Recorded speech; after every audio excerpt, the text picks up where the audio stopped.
참 좋은 안식일입니다. 귀한 안식일에 주의 전에 오신 여러분들을 진심으로 환영합니다. 특별히 오늘 기쁜 것은 그동안 몸이 불편하셔서 교회를 나오지 못하셨던 우리 한복희 장로님께서 오늘 교회로 오셨습니다. 한 장로님 환영합니다. 예. 아이고, 또 일어나셔서 감사합니다. 빨리 속히 회복되시고 주의 은혜 가운데 평안하시기를 간절히 바랍니다. 우리 한 장로님이 오늘 교회에 오실 수 있었던 것은 우리 딸하고 우리 사위 덕분인 것 같습니다. 이렇게 같이 오셔서 이렇게 발걸음을 이곳에 오실 수 있도록 도와주시고 또 함께 와주신 것을 인해서 감사드립니다. 모든 성도들이 잘 알고 있는 것처럼 우리가 지난주 계속해서 지금 5주 동안 저희가 소그룹 모임을 갖고 있습니다. 이 소그룹 모임에 적극적으로 협력하여 주신 모든 성도들에게 진심으로 감사드립니다. 특별히 우리 소그룹 모임을 위해서 헌신을 아끼지 않으신 우리 소그룹 목자 여러분들 그리고 교사 여러분 진심으로 감사합니다. 제가 사진을 보니까 음식이 얼마나 거창한지 제가 대신방 할 때보다 더 음식이 거창한 것 같습니다. 어찌됐건 모든 성도들이 모여서 함께 그리스도의 사랑을 나누는 모습이 아주 아름다워 보이고 참 좋아 보였습니다. 이제 이번 주 화요일, 수요일까지 해서 소그룹 전도회를 마치고 이미 광고드린 것처럼 다음 주 우리 목금 토요일 기억하십시오. 목요일, 금요일, 토요일은 저희 교회에서 목회를 하셨던 우리 문치학 목사님을 모시고 저희가 함께 전도회를 진행하겠습니다. 특별히 말씀의 내용들이 우리 함께 하늘을 소망하는 그런 말씀으로 제가 부탁을 드렸습니다. 여러분 우리 모두 참여하실 뿐 아니라 기간이 일주일 내내 긴 게 아니고 짧으니까 우리 모든 성도들께서 특별히 우리 가족 가운데 아직 신앙에 혹은 교회에 참석하지 않는 가족들을 좀 격려하시고 독려하셔서 함께 이곳에 모여서 3일 동안만이라도 주의 말씀을 듣도록 여러분 함께 협력해 주시길 바랍니다. 그리고 마치는 10일 일요일 날에는 아까 광고드린 것처럼 우리 교문리 하늘가족 우리 한마당 우리 대잔치가 서울삼육 고등학교에서 있겠습니다. 어른들만 청백으로 나누는 것이 아니라 우리 청년, 학생, 어린이도 청팀, 백팀으로 다 나눠놨습니다. 그러니까 우리 모든 분들이 함께 참여해서 함께 기쁨과 즐거움을 나눠주시기 바랍니다. 특별히 청팀은 그날 청색 계열의 옷을, 백팀은 백색 계열의 옷을 다 입고 오셔서 윗두리만 입으시면 됩니다. 바지는 괜찮으시고요. 이래서 저희가 함께 청백으로 나누어져서 아주 즐겁고 행복한 하늘가족 잔치를 할 수 있도록 여러분 모두 함께 동참하시고 특별히 이런 기회에 여러분의 가족들 같이 오실 수 있도록 해주시기 바랍니다. 우리 어린 자녀들도 오면 넓은 운동장에서 마음껏 뛰놀 수 있을 것 같습니다. 함께 시간을 내셔서 와주시기를 바랍니다. 지난 여러 시간 동안 저는 이 하나님의 말씀을 전하는 시간을 통해서 우리가 살고 있는 이 사회를 살아가는 그리스도인으로서 어떠한 삶의 모습을 하며 살아가야 할까에 대해서 함께 말씀을 나누었습니다. 그리스도인 삶의 가장 중심이 되는 곳은 가정입니다. 하나님은 태초에 남자와 여자를 창조하시고 그들을 통하여 가정을 꾸리게 하셨습니다. 그리고 가정을 통하여 하나님의 사랑이 하나님을 섬기며 사는 것이 어떤 것인지 가정의 삶을 통하여 느끼기를 원하셨습니다. 그런데 사단은 늘 하나님이 만들어 놓은 이 가정이 망가지기를 원합니다. 왜냐하면 그 가정을 통해서 하나님의 사랑이나 하늘의 모습을 느끼지 못하도록 하기 때문입니다. 여러분 만약 하늘이 우리 가정 같다라고 한다면 여러분 얼마나 많은 분들이 나 그 하늘 갈 거야 라고 여러분 말씀하시겠습니까? 하늘이 가정 같다. 우리의 가정, 우리의 가족 같은 관계를 유지하고 있다라고 하면 어떤 분은 말하기를 거기 가면 절대로 안 되겠다. 혹시 이럴 분이 계신가요? 그런데 성경은 그리스도인의 삶의 가장 중심에 가정이 있다라고 말하고 있고, 이 가정에서부터 하늘이 재현되기를 원한다고 성경은 우리에게 말씀하십니다. 그런 의미에서 성경은 말하기를 아내와 남편, 가정의 핵심인 아내와 남편에게 다음과 같은 권면을 주셨습니다. 아내들이여, 남편에게 복종하라. 이 복종이란 의미가 어떤 의미인지는 제가 이미 말씀드렸습니다. 높고 낮음의 의미가 아니라 성경은 아내와 남편, 남자와 여자가 동등한 위치에 있는 존재임을 성경은 말합니다. 그럼에도 불구하고 하나님께서 남편을 그 가정의 가장으로 삼으셨기 때문에 그런 마음으로 복종하라는 것입니다. 그럼 복종하는 남편들은 아무렇게나 하면 될까요? 아니요. 성경은 기록하기를 남편들아, 아내 사랑하기를 자기 자신을 사랑하는 것 같이 하라고 성경은 기록하고 있습니다. 그리스도인 삶에 있어서 가장 중심인 가정, 가정의 가장 핵심인 아내와 남편에게 주신 권면이었습니다. 그리고 이것을 확장해서 부모와 자식에게 동일한 기별을 하나님은 우리에게 주십니다. 먼저 자녀들에게 말하기를 내 부모에게 순종하는 자녀가 되라 라고 말합니다. 왜? 이것이 하나님께서 기뻐하는 것이다 라고 말씀하십니다. 그래서 이곳에 자녀된 여러분 모두, 저를 포함한 우리 모두는 우리 부모의 말씀에 주 안에서 순종하는 그런 하나님의 백성 되기를 간절히 바랍니다. 또한 자녀들에게 부모들은 또 어떻게 해야 할까? 성경은 말하기를 부모들에게는 이렇게 말합니다. 너희 자녀를 노엽게 하지 말라. 노엽게 하다는 말을 요즘 말로 바꾸면 제가 어떻게 하지 말라고 그랬어요? 열받게 하지 말라고 그랬죠. 그렇죠? 때때로 부모들이 자녀를 열받게 합니다.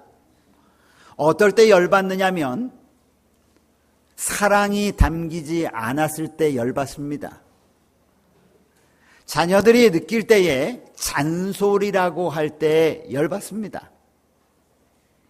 자녀들이 느낄 때에 서로 소통함 없이 어른이기 때문에 명령할 때 열받습니다. 그런데 이 열받는 게 중요한 것이 아니라 성경은 열받지 말게 하라, 노엽게 하지 말라라고 얘기했는데 그 이유가 뭐냐면 그들이 낭망하게 될 것이다 그랬어요. 무엇에 낭망하느냐? 부모가 섬기는 하나님에 대하여 낭망하는 것입니다. 부모가 섬기는, 부모가 믿고 있는 신앙에 대하여 아이고 우리 아버지 어머니 보니까, 우리 부모님 보니까 하나님 믿는 거 다 소용없어 라고 느끼는 것이죠. 그래서 부모는 자녀에게 아주 좋은 거울입니다. 아름다운 모본을 보여주는 거울이 될 수도 있고 절대로 우리 부모처럼 하지 말아야 되겠다라고 보여주는 그런 거울이 될 수도 있습니다. 그러므로 성경은 우리에게 말하기를 부모들에게 너희 자녀들을 노엽게 하지 말라고 우리에게 권면하는 말씀을 우리는 살펴보았습니다. 이제 성경은 조금 더 그 모습을 확대해 갑니다. 가정을 떠나서 이제 사회로 나갑니다. 이 사회의 구성원인 우리 모든 그리스도인들이 이 사회에서 어떤 삶을 살아야 할까? 성경은 사회의 삶을 두 가지 용어로 묘사하고 있는데 하나는 상전이고 하나는 종이라고 하는 단어로 묘사하고 있습니다. 그러면서 먼저 종들에게 말합니다. 이 종이라고 하는 말은 내가 어떤 기업체에 속해서 일하는 사람, 내가 누군가에게 고용되어서 일하고 있는 사람을 일반적으로 종이라고 하는 말로 대신하는 것입니다. 근데 종들에게 말하기를 이렇게 말합니다.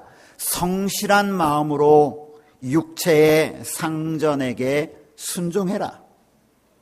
그리고 그 다음 말이 너무 좋습니다. 따라해 보십시오. 눈가림만 하여 사람을 기쁘게 하는 사람이 되지 말고 마음과 뜻을 다하여 주께 하듯 하는 사람이 되라. 성경이 뭐라고 말합니까? 너희 종된 자들아, 너희 어딘가에 소속되어 일하는 사람들아, 우리에게 말합니다. 너희 육체의 상전에게 순종하는데 눈가림만 하여 사람이 볼 때만 움직이는 사람이 되지 말고 늘 변치 않는 마음과 뜻을 가지고 주님께 하듯 하는 사람이 되어라. 이렇게 말합니다. 저는 기회가 있어서 법조계에서, 저희 교회도 법조계에서 일하시는 분들이 계신데, 법조계에서 일하는 분 가운데 굉장히 상위층에서 일하는 분들을 만나본 경험이 있습니다. 근데 제가 깜짝 놀란 것이 하나 있는데, 너무너무 외적으로 볼 때에 그런 사람처럼 보이지 않는다고 하는 것입니다. 아주 말을 겸손하게 하는 모습을 봤고 삶의 모습이 하나도 화려해 보이지 않았습니다. 그래서 제가 한번 이렇게 대화를 조금 해보니까 약간 어리숙하기도 했어요. 어떻게 저런 분이 저렇게 높은 자리까지 올라갈 수 있을까? 이런 생각을 제가 하게 되었습니다. 그랬더니요, 제가 맞는 얘기인지 모르겠습니다. 하여튼 그쪽 계통에서 일하는 사람 중에 똑똑하고 잘난 체한 사람 중간에 다 튀어나간다고 그래요. 그리고 재지 않고 성실하게 자기 일만 묵묵히 하는 사람이 결국은 마지막에 그런 자리에 앉는다라고 하는 이야기를 제가 들으면서 고개가 끄덕여졌습니다. 우리 옛말에 빈수레가 요란하다. 그런데 오늘 성경은 우리에게 말하기를, 종들에게 말하기를 너희 상전에게 순종하고, 다른 말로 하면 너희가 일하는 곳에서 너희 상급자들에게 순종하되 눈가림으로 하는 순종을 하지 말라 이거예요. 죽게 하듯이 너희가 할 수 있는 최선을 다하여 마음과 뜻을 다하여 죽게 하듯 그들에게 순종하는 자가 되어라. 제가 조금 지내다 보니까 똑똑하고 명석한 사람보다 성실하고 진실한 사람이 좋습니다. 사람이 그런데, 그렇죠?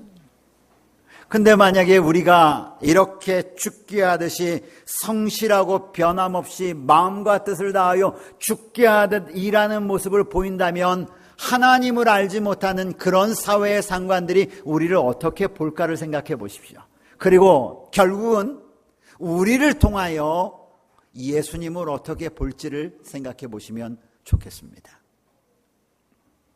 또한 상전들에게 말합니다. 오늘 이곳에 앉아있는 성도들 가운데 혹시 기업을 운영하는 오너가 있으시다거나 혹은 아래에 우리 직원들을 두고 일하는 상급자들이 있다면 이 말씀을 새겨 들으셔야만 합니다. 그런 사람들에게는 성경은 이렇게 말합니다. 너희 종들을 위협하지 말고, 이 높은 지기로 막 누르는 거죠. 예? 이렇게 눌러버리는 거예요. 그렇게 하지 말고 하늘에 계신 너희 상전이신 하나님이 너희에게 대해 주시기를 원하는 것처럼 그렇게 대해 주어라.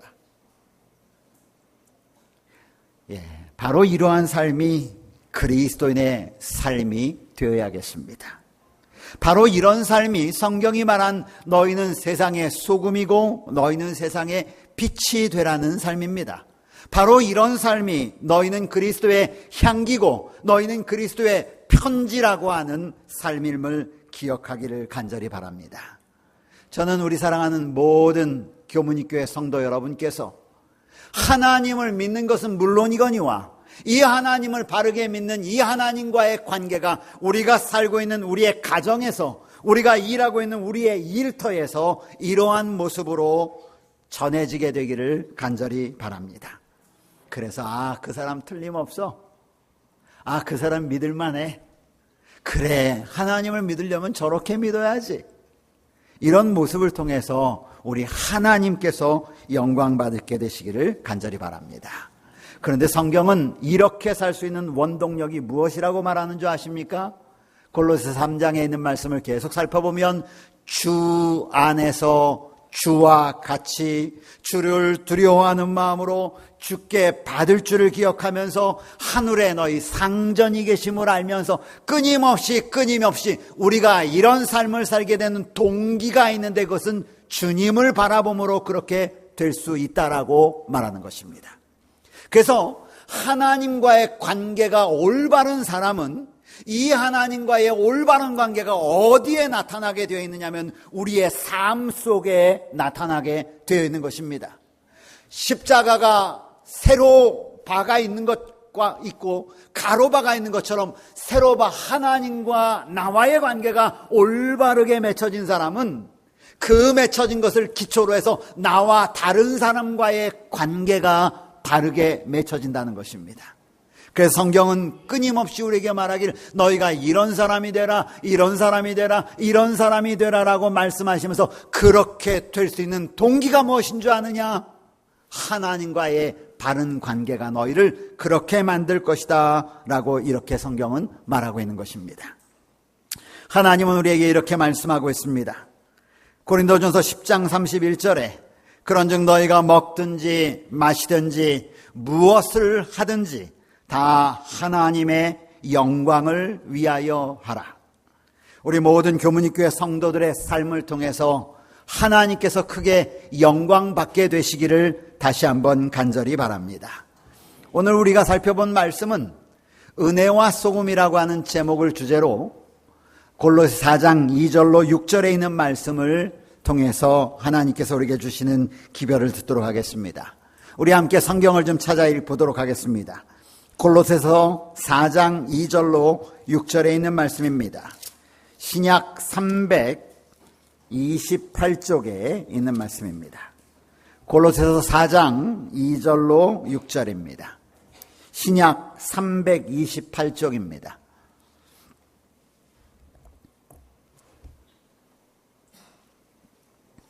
골로새서 4장 2절로 6절에 있는 말씀 제가 읽어 올리겠습니다. 여러분은 눈으로 따라서 함께 읽으시기 바랍니다. 기도하기를 계속하고 기도에 감사함으로 깨어 있으라. 또한 우리를 위하여 기도하되 하나님이 전도할 문을 우리에게 열어주사 그리스도의 비밀을 말하게 하시기를 구하라. 내가 이 일 때문에 매임을 당하였노라. 그리하면 내가 마땅히 할 말로써 이 비밀을 나타내리라. 외인에게 대해서는 지혜로 행하여 세월을 아끼라. 너희 말을 항상 은혜 가운데서 소금으로 맛을 냄과 같이 하라. 그리하면 각 사람에게 마땅히 대답할 것을 알리라. 이제 사도 바울은 골로새 교회에 보내는 하나님의 말씀을 조금씩 정리, 마감하기 시작합니다. 마감하기에 앞서 그는 마지막으로 골로새 교인뿐 아니라 이 교인들을 통하여 하나님의 편지를 받게 될 라오디게아 교회 그리고 또 다른 교회 성도들에게 전하고 싶은 마지막 말씀을 전하고 싶어 합니다. 오늘 우리가 읽은 이 말씀을 통해서 우리가 두 가지의 사도 바울의 기별을 발견할 수 있는데 첫 번째는 너희 기도하는 성도가 되라는 것입니다. 따라해 보십시오. 기도하는 성도가 되라. 예, 안 하시는 분이 한 15분 정도 되십니다. 예, 다시 한번요. 기도하는 성도가 되라. 예, 이것이 첫 번째 기별입니다. 두 번째 기별은 외인들에게 지혜롭게 행하랍니다. 따라하십시오. 외인들에게 지혜롭게 행하라. 이 두 가지를 마지막으로 당부합니다. 첫 번째는 기도하는 성도가 되어라. 두 번째는 외인들에게 지혜롭게 행하라. 이 두 가지를 사도 바울은 골로새를 마치면서 그에게 하나님의 말씀을 받는 백성들에게 부탁합니다. 하나님께서 오늘 사도 바울을 통하여 주신 기별을 오늘 우리에게 주시기를 원하십니다. 하나님께서는 어떤 기별을 우리에게 주시기를 원하실까요? 이 말씀을 통하여 어떤 분들은 그래, 2개 다 나에게 필요한 기별이야 하시는 분들도 계실 것이고, 어떤 분들은 쉬지 않고 기도하고 있기 때문에 목사님, 저는 아침마다요, 그리고 저녁마다 늘 하나님과 함께 기도합니다. 그렇기 때문에 하나님 이 기별을 다시 주셨으니 제가 더 열심히 하겠습니다. 그런데 목사님, 저는 좀 문제가 하나 있는데 외인들에게 말을 할 때에 지혜롭게 요거는 제가 조금 잘 못하는 것 같습니다. 이렇다면 이 기별을 들으시기를 간절히 바랍니다. 첫째, 기도하는 성도가 되라는 것입니다. 2절은 기록하기를 기도하기를 계속하고 기도에 감사함으로 깨어 있으라 라고 이렇게 성경은 기록했습니다. 그런데 우리나라 이런 번역보다 영어 성경을 읽어보면 훨씬 더 의미가 분명합니다. 영어 성경은 우리에게 이렇게 이야기합니다. 4장 2절 Devote yourselves to prayer. 내 자신을 기도하는 일에 온전히 바치라. 그 다음에 being watchful and thankful. 너희는 항상 깨어있는 자가 되고 감사하는 자가 되어라. 이런 말입니다. 너희 첫 번째는 너희가 기도하는 일에 있어서 너희 자신을 하나님께 devote, 헌신하고 바치는 자가 되라고 성경은 말합니다. 그렇다면 우리가 왜 기도해야 합니까? 왜 사도 바울은 마지막에 하나님의 백성들에게 말하기를 기도에 헌신하는 자가 되라고 말합니까? 기도가 어떤 일을 행하게 하기 때문에 그렇습니까? 어떤 분들은 이렇게 말할지도 모릅니다. 목사님, 저는 삶이 기도예요, 그냥. 특별히 교회 나와서 특별히 정한 시간에 이렇게 무릎 꿇고 엎드려서 기도하지 않아도 저는 삶이 기도예요. 그래서 신앙생활하는데 전혀 문제가 없고요. 저는 기도하지 않아도 교회 열심히 그냥 출석하고 있고요. 헌금도 그럭저럭 잘 드려요. 그리고 말씀을 목사님을 통해서 듣거나 성경을 읽거나 그러면 간혹 감동도 받아요. 이 정도 하면 되는 것 아닌가요, 목사님? 이 정도 하면 정말 잘하고 있는 것 아닙니까, 여러분? 잘하고 있는 것처럼 보입니다. 잘하고 계신 거죠? 특별히 시간을 내어 기도하는 것보다 이렇게 저는 삶을 통해서 그저 생활하는 신앙인으로 살고 있습니다, 목사님. 이 정도면 됐죠? 성도 여러분, 그런데도 불구하고 사도 바울 선생님은 주의 말씀을 통하여 왜 우리에게 기도하는 일에 내 자신을 바치는 자가 되라고 말씀하실까요? 기도하는 자와 기도하지 않는 자의 외적인 행동은 동일합니다. 교회에 잘 출석하고요. 헌금도 잘 드립니다. 그리고 빠지지 않고 예배에 그리스도인이 해야 될 삶을 운영해 나갑니다. 외적인 모습으로 봤을 때는 전혀 차이가 없습니다. 그런데 정로의 계단을 읽다 보니까 기도의 특권이라고 하는 챕터에 특별히 기도에 대하여 우리가 유심하게 살펴봐야 할 기별이 있음을 저는 발견하게 되었습니다. 제가 읽어드리겠습니다. 정로에 계단 93쪽에는 이렇게 말합니다. 잘 들으십시오. 영적인 삶과 그 영적인 능력을 소유하기 위해서 우리는 반드시 하늘 아버지와 실제적인 교류가 있어야 한다. 이 내용을 읽어나갈 때에 제가 여러분에게 종종 이야기하는 것처럼 영어의 특별한 단어를 사용하고 있는데 그것은 must라고 하는 단어입니다. You must connect. You must communicate. You must commune. 누구와? Heavenly Father.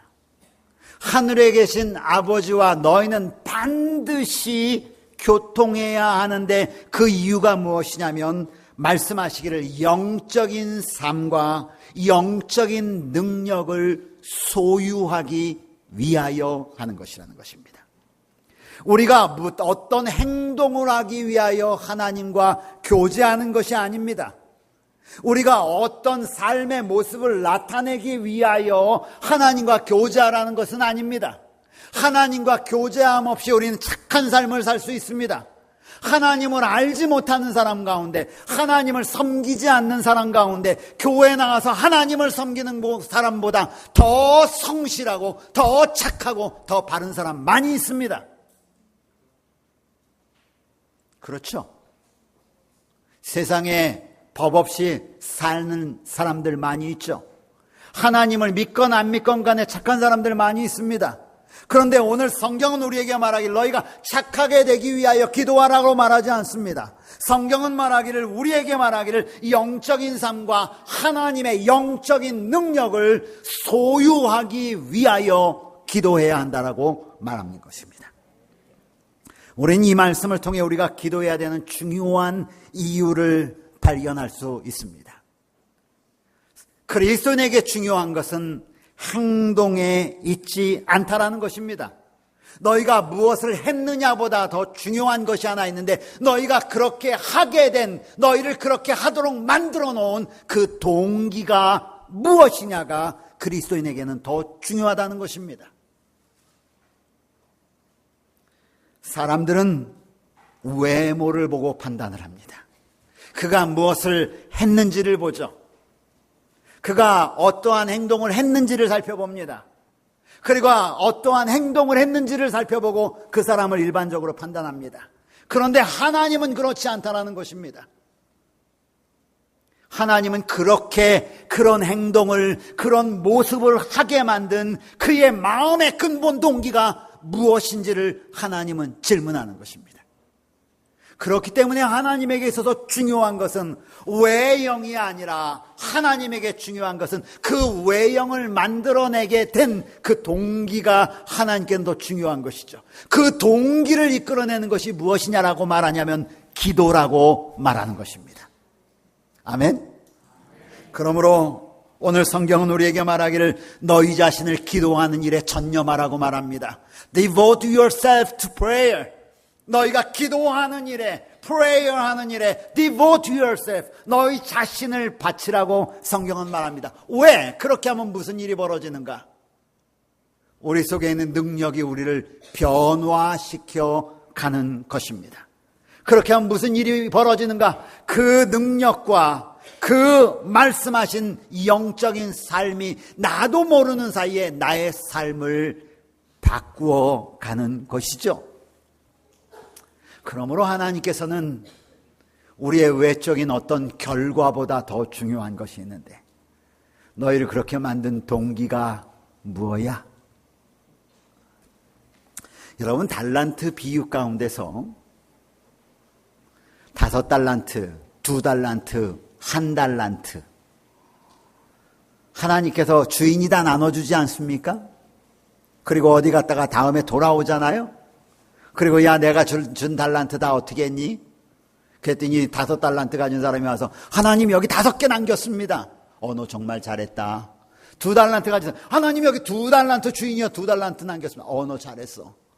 1달란트 가진 사람은 갔다 오더니 땅을 열심히 파기 시작해요. 그러더니 땅에서 1달란트 가져오더니 주인이요 여기 1달란트 여기 그대로 있습니다. 제가 안 잃어버렸습니다. 여러분이 주인이 돈이 아까워서 그 1달란트를 가져온 자를 버렸다라고 생각을 하십니까? 그 성경을 잘 읽어보면 그 1달란트를 가져왔던 종이 한 이야기가 있습니다. 제가 알고 있는 주인은 완고하시기 때문에 주인을 모르고 있었던 것입니다. 주인을 몰랐어요. 주인을 잘못 이해하고 있었던 것입니다.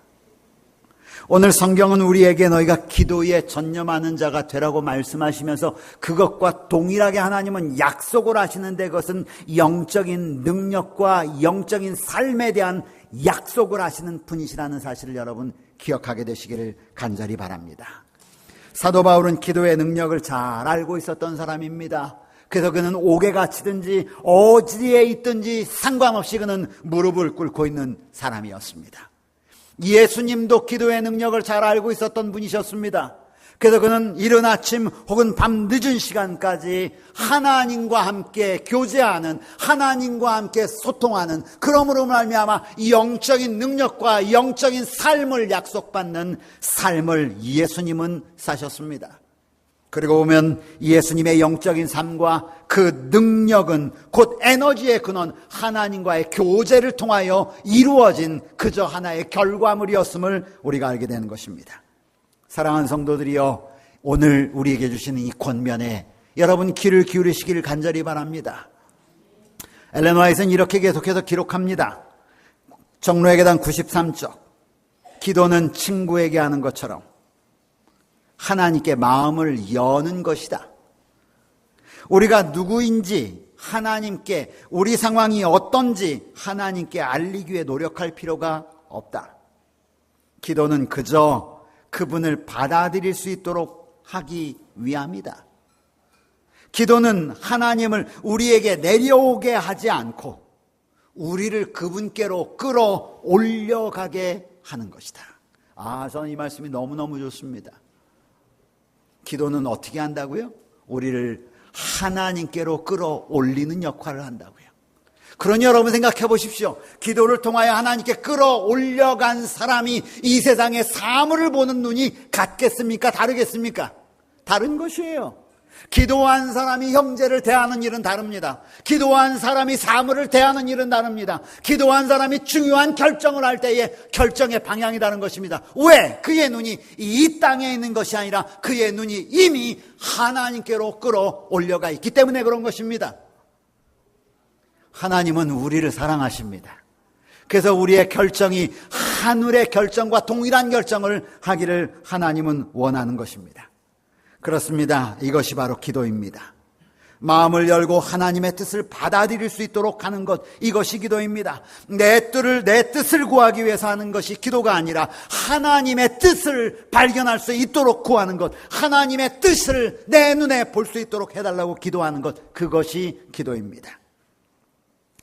하나님께서는 오늘 우리에게 이렇게 말씀하십니다.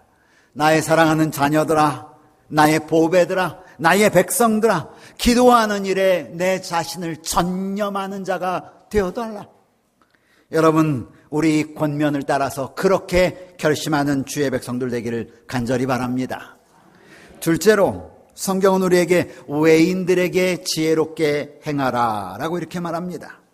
5절에 성경은 기록하기를 외인에게 대해서는 지혜로 행하여 세월을 아끼라. 여기 이 말의 본래의 뜻은 Be wise in the way you act toward outsider.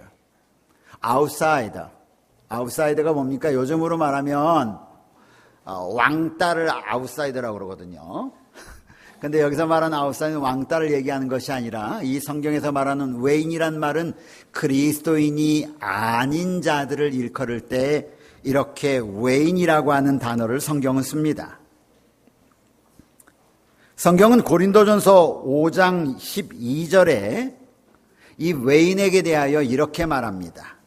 고린도전서 5장 12절, 외인들을 판단하는데 내게 무슨 상관이 있으리오마는 교회 안에 있는 사람들이야 너희가 판단치 아니하랴. 그래서 외인을 무엇과 대비시키냐면 교회 안에 있는 사람과 대비된 사람을 외인이라고 말합니다. 무슨 말씀인지 아시겠죠? 그래서 오늘 이 말씀이 우리에게 주는 권면은 뭐냐면 그리스도인이 아닌 사람을 대하여 너희가 행동할 때는 be wise, 지혜로운 자가 되어야만 한다, 이 말입니다. 그리스도인이 아닌 자들을 대할 때에 지혜로운 사람이 되어야 한다. 왜 그렇게 해야 합니까? 여러분, 그리스도인을 대하든지 그리스도인이 아닌 사람을 대하든지 우리는 표리가 부동하지 않으면 안 되잖아요. 우리는 같아야 되지 않습니까? 동일한 사람이 돼야 되잖아요. 그런데 성경은 오늘 우리에게 말하기를 아웃사이더를 너희가 대할 때는 be wise. 너희 아주 지혜로운 자가 되어야 한다.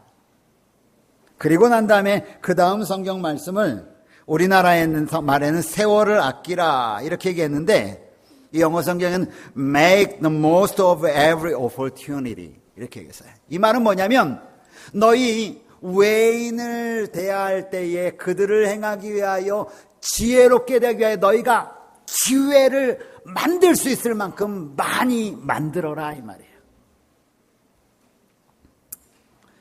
우리가 외인 비그리스도인을 대할 때 지혜롭게 해야 될 이유가 있습니다. 그것이 우리의 사명이기 때문에 그렇습니다. 하나님께서는 하나님의 백성, 특별히 아브라함을 택하실 때에 그를 통하여 이방 민족들의 빛과 복이 되기를 원하셨습니다. 그를 통하여 하나님의 복이 이방에 흘러 들어가기를 원하셨던 것입니다. 그리고 이스라엘 백성을 택합니다. 이스라엘 백성을 통하여 하나님의 아름다움과 선하심이 이방 백성들에게 전달되기를 원하셨습니다. 그래서 이스라엘 백성을 보고 이야, 이스라엘 백성의 하나님이 정말 최고야. 나도 저 하나님을 믿어야지. 이렇게 하기를 원하셨단 말이죠. 그런데 그 사명이 누구에게 넘겨가냐면 영적 이스라엘 백성인 바로 여러분과 저에게 넘어왔습니다. 그래서 예수님은 산상보훈에서 말씀하시기를 너희가 세상의 빛이요 너희가 세상의 소금이다라고 말씀하신 것입니다. 이것이 우리의 사명입니다. 비그리스도인 중에는 우리가 알지 못하는, 대면한 적이 없어요. 그냥 길을 가다가 만난 사람, 어떤 사업 때문에 그냥 잠깐 만난 사람, 이런 비그리스도인이 있을 수 있습니다. 또한 반면 우리가 계속 만나는 비그리스도인이 있을 수 있습니다. 그렇죠? 거래를 계속하는 사람이 있는 거예요. 같이 직장에서 일하는 사람이라든가 형제라든가 가족이라든가 친척이라든가 얼마나 많이 비그리스도인이 있습니까? 성경이 말한 외인, 영어로 말하면 outsider 많이 있습니다. 그들을 대할 때에 성경은 말하기를 be wise, 너희 지혜롭게 하라고 말합니다. 그렇다면 어떻게 하는 것이 지혜롭게 하는 것일까요? 6절은 우리에게 그 방법을 가르쳐 줍니다. 6절 함께 보십시다. 6절의 성경은 뭐라고 말합니까? 어떻게 하는 게 지혜로운 것인가? 너희 말을 항상 은혜 가운데서 소금으로 맛을 냄과 같이 하라. 따라하십시오. 너희 말을 항상 은혜 가운데서 소금으로 맛을 냄과 같이 하라. 어떻게 하는 게 지혜롭게 하는 것인가? 외인들을 대할 때, 외인들과 만날 때, 외인들을 대할 때 어떻게 하는 것이 지혜롭게 하는 것인가? 성경은 말하기를 너희의 말을 은혜 가운데서 소금으로 맛을 내는 것처럼 하라는 것입니다. 여기 말이라고 하는 것은 여러분이 일방적으로 하는 말이 아니라 함께 나누는 conversation을 얘기해요. 너희 대화를, 너희가 함께 나누는 대화를 은혜 가운데서 해라. 그레이스 가운데서 해라. mercy한 가운데서 해라. 너희가 나누는 대화를 날카롭게 하지 말고 은혜 가운데서 하게 하고, 너희가 나누는 대화를 통하여 소금으로 맛을 내는 것처럼, 아주 감칠맛이 나는 것처럼 그렇게 행하라는 것입니다. 이래 지혜롭게 행하는 것이라는 거예요. 말의 중요성을 말합니다. 성경은 지혜롭게 행하는 것을 우리가 하는 말과 연결시킵니다. 가만히 뒤돌아보면 요 작은 입이 왼수덩어리입니다. 입에서 나오는 말 때문에 사람을 얻기도 하고 잃기도 합니다. 입에서 나오는 말 때문에 싸움이 생기기도 하고 화해가 일어나기도 하죠. 입에서 나오는 말 때문에 웃기도 하고 울기도 합니다. 우리 사회에서 일어나는 대부분의 문제는 요 입, 말 때문에 생기는 것입니다. 이와 같이 말이 중요하기에 우리 속담에 말의 중요성에 대해서 강조한 속담들이 있습니다. 말 한마디에 천냥빚 갚는다. 그렇죠? 말이 얼마나 중요한지를 말합니다. 요건 잘 아실지 모르겠어요. 혀 밑에 도끼가 있어 사람이 자기 자신을 해치는 것이다. 무서운 말이죠. 혀 밑에 뭐가 있다고요? 도끼가. 그 도끼로 자기 자신을 해친다는 거예요. 말이 실수함으로 통해서 일어나는 말입니다. 또요, 이것 잘 아십니다. 낱말은 새가 듣고 반말은 치가 듣는다. 요거 조심하라는 거예요. 요거. 요 말은 참 생각해야 합니다. 소에게 한 말은 사라져도 아내에게 한 말은 반드시 밖으로 새어 나온다.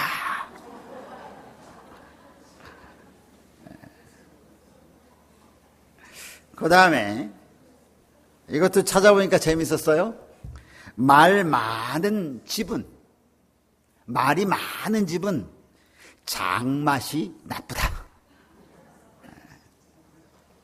아마 여러분이 잘 알고 계시는 이것보다 더 많은 속담들이 말과 관련된, 우리의 혀와 관련된 속담들이 있을 것입니다.